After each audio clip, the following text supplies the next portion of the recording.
அஸ்ஸலாமு அலைக்கும் வரஹ்மத்துல்லாஹி வபரகாத்துஹு. ஒரு நிமிட கோபம் ஒரு வாழ்நாள் வருத்தமாக மாறலாம்.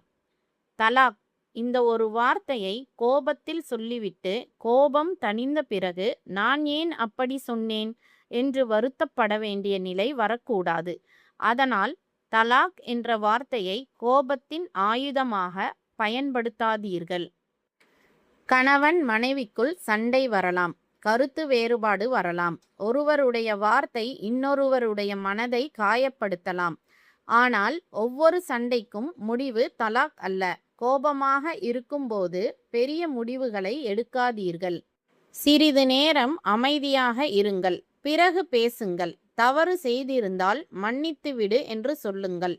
மன்னிக்க வேண்டிய இடத்தில் மன்னிக்கவும் கற்றுக்கொள்ளுங்கள். சில நேரங்களில் ஒரு சிறிய மன்னிப்பு ஒரு பெரிய பிரச்சனையை முடிவுக்கு கொண்டு வரலாம்.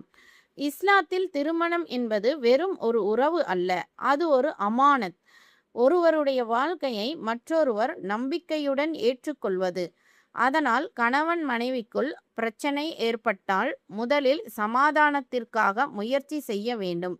குரானில் இரு தரப்பிலிருந்தும் சமரசம் செய்யக்கூடியவர்களை ஏற்படுத்தி கணவன் மனைவிக்குள் சமாதானத்தை ஏற்படுத்த முயற்சி செய்யும் வழியை அல்லாஹ் நமக்கு காட்டுகிறான். அதனால் பிரச்சனை வந்தவுடன் எல்லாம் முடிந்துவிட்டது என்று நினைக்காதீர்கள். பேசுங்கள். புரிந்து கொள்ள முயற்சி செய்யுங்கள். தேவைப்பட்டால் நம்பகமான பெரியவர்களின் உதவியை நாடுங்கள்.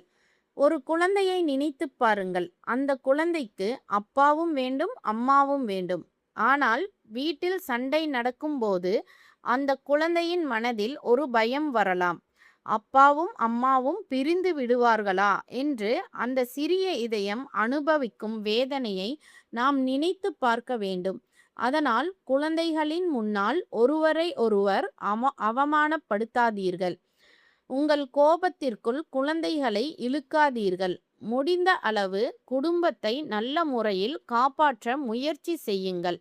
ஆனால் சில திருமணங்களில் மிகப்பெரிய பிரச்சனைகள் இருக்கலாம். பல சமரச முயற்சிகளுக்கும் பிறகும் தீர்வு கிடைக்காமல் இருக்கலாம். அப்படிப்பட்ட சூழ்நிலையில் கூட தலாக் தொடர்பான முடிவை கோபத்திலும் அவசரத்திலும் எடுக்காதீர்கள். தலாக் தொடர்பான இஸ்லாமிய விதிமுறைகள் மிகவும் நுணுக்கமானவை. உங்கள் வாழ்க்கையில் உண்மையான தலாக் பிரச்சனை இருந்தால் பொதுவான தகவல்களை மட்டும் வைத்து முடிவு எடுக்காமல் தகுதியான ஆலிமிடம் நேரடியாக ஆலோசனை பெறுங்கள். நினைவில் வைத்து கொள்ளுங்கள், கோபம் சில நிமிடங்கள் மட்டுமே. ஆனால் கோபத்தில் சொல்லப்பட்ட ஒரு வார்த்தை சில நேரங்களில் வாழ்நாள் முழுவதும் வருத்தமாகலாம். அதனால் தலாக் என்ற வார்த்தையை மிரட்டலாக பயன்படுத்தாதீர்கள். முடிந்தவரை சமாதானத்தை தேடுங்கள். அல்லாஹ் நம் குடும்பங்களுக்கு அன்பையும் அமைதியையும் பரக்கத்தையும் வழங்குவானாக. ஆமீன்.